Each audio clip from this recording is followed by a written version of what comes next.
প্রায় ৩০ ঘন্টা পর উঠল রাস্তা অবরোধ। স্বাভাবিক হলো যান চলাচল।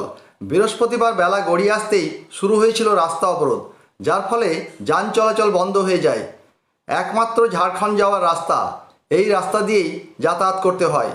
মূলত একটাই দাবিতে রাস্তা অবরোধ করা হয় যে নৃশংসভাবে এক নাবালিকাকে মেরে টুকরো টুকরো করে বস্তাবন্দি করে ফেলে রাখা হয়েছিল।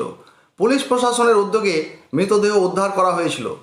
মৃতদেহ উদ্ধারের পর ক্ষোভে ফেটে পড়েছিল গ্রামবাসী ও আত্মীয় স্বজনরা।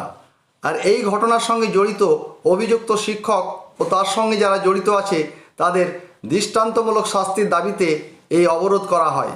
অবশেষে প্রশাসনের আশ্বাসে এই অবরোধ তুলে নেওয়া হয়।